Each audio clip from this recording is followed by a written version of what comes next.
मी आज ऑफिसमधून नुकताच घरी परतलो होतो. थकल्यासारखे आणि अनिच्छेने माझी नजर स्वयंपाकघरातून येणाऱ्या बायकोवर पडली. ती खूप अस्वस्थ दिसत होती.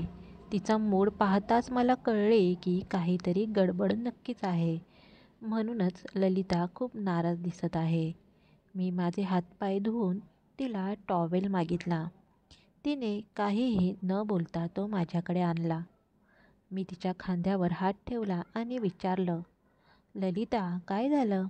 आज जरा वैतागलेली दिसत आहेस. मग तिने माझ्याकडे भेदक नजरेने पाहिलं आणि रागाने म्हणाली, तुला काय रे, मुलीच्या क्लासची फी नाही भरली म्हणून तिला बाहेर काढलं आणि मुलाला बूट आणि ड्रेस नाही म्हणून शाळेच्या फुटबॉल टीममधून बाहेर काढलं.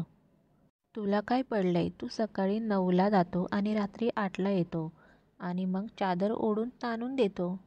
बाकी कसली काळजी चिंता नाहीच. डॉक्टरांनी मला गेल्या महिन्यातच औषधं घ्यायला सांगितले होते. नाहीतर हा आजार कधीही पाय पसरू शकतो. या सुरकुत्या, म्हातारे झालेले केस. मी तारुण्यात म्हातारी दिसायला लागले. पण 1 पैशाचं औषध पण नशिबात नाही. हे सगळं सोड. गरमीत मुलं खूप त्रासतात. पण जुना कूलर घ्यायची पण हिंमत नाही. माझ्या अपयशाची लाज वाटून मी पलंगावर डोळे खाली करून बसलो होतो. बायको मुलांची काळजी घेणे, त्यांच्या गरजा भागवणे हे माझं कर्तव्य आहे. पण मी काय करू? हे माझे दुर्दैव आहे. देशाची प्रगती होत आहे. लोक सुखी आहेत. पण वाढत्या महागाई आणि बेरोजगारीमुळे मी दिवसेंदिवस गरजांच्या ओझ्याखाली दबत चाललो आहे. वीज बिलापासून घरोघरी रेशन पाण्यापर्यंत सर्वच वस्तूंच्या किमती गगनाला भिडल्या असून पगारवाढीच्या नावाखाली कार्यालयात धमक्या दिल्या जातात. नोकरी कधीही जाऊ शकते. कार्यालयात काम नाही, त्यामुळे त्याच ठिकाणी काम करावे लागते. जुना पगार ही एक मजबुरी बनली आहे. अशा परिस्थितीत मी काय करावे? मी माझ्या ह्या परिस्थितीच्या विचारात होतो. तितक्यात माझ्या घरच्या दारावर टकटक झाली. तेव्हा मुलांनी गेट उघडले तेव्हा त्यांना दिसले की वडील तिथे आहेत. आजोबांना पाहून मुलांनी आनंदाने उड्या मारल्या. पण माझा श्वास वेगवान झाला. वडिलांच्या अचानक आगमन झाल्याने बायकोला राग आला.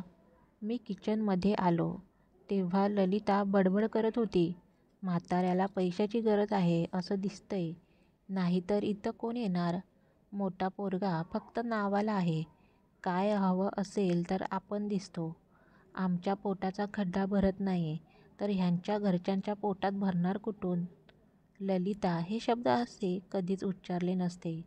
पण यावेळी तिच्या घरातील गरिबी एवढ्या स्तरावर होती की तिला मरण्यासाठी विष विकत घ्यावे लागले तरी तिच्याकडे तेवढे पैसे नव्हते.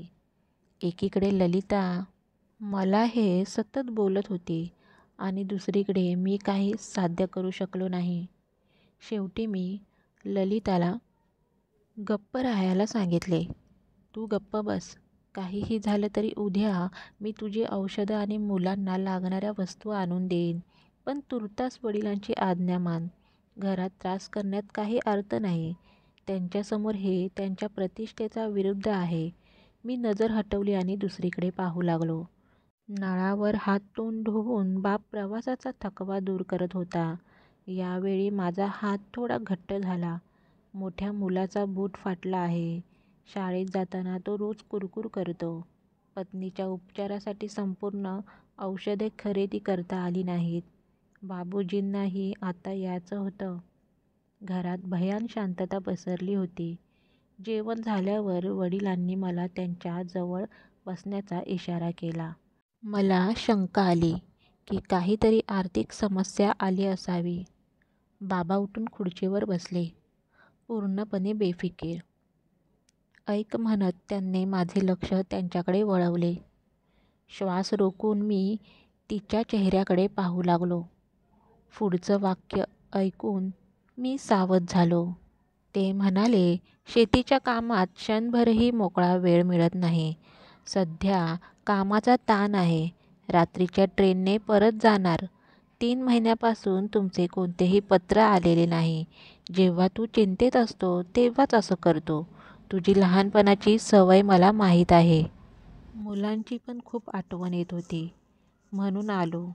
बाबूजींनी खिशातून 100ची नोटची बंडल काढले आणि माझ्या पुढे केली. ठेवा, तुम्हाला उपयोगी पडेल. भाताचे पीक चांगले आले, घरी काही अडचण नाही. सुनेकडे आणि मुलांकडे बघत म्हणाले, खूप अशक्त दिसत आहेत. व्यवस्थित खा आणि प्या. सुनेचा पण दवापाणी कर, काळजी घे. तुझी पण घे. मला काहीच बोलता येत नव्हते. शब्द माझ्या घशात अडकलेले होते. मी काही बोलायच्या आधीच वडिलांनी मला प्रेमाने रागावले. घ्या, तुम्ही मोठे झाला ना आता, नाहीतर. मग मी हात पुढे केला. बाबांनी माझ्या तळहातावर नोटा ठेवल्या. काही वर्षापूर्वी माझे वडील मला शाळेत जाताना असे पैसे हातावर देत असत. पण तेव्हा माझे डोळे आजच्यासारखे खाली जात नव्हते. मित्रांनो, एक गोष्ट नेहमी लक्षात ठेवा की पालक आपल्या मुलांवर ओझे असू शकतात, पण मुले त्यांच्यावर कधीच ओझे नसतात. तर कशी वाटली तुम्हाला ही छोटीशी कथा? आवडली असेल तर नक्की कथेला लाईक करा, शेअर करा, कमेंट करा आणि चॅनलवर जर नवीन असाल तर चॅनललाही सबस्क्राईब करा. धन्यवाद.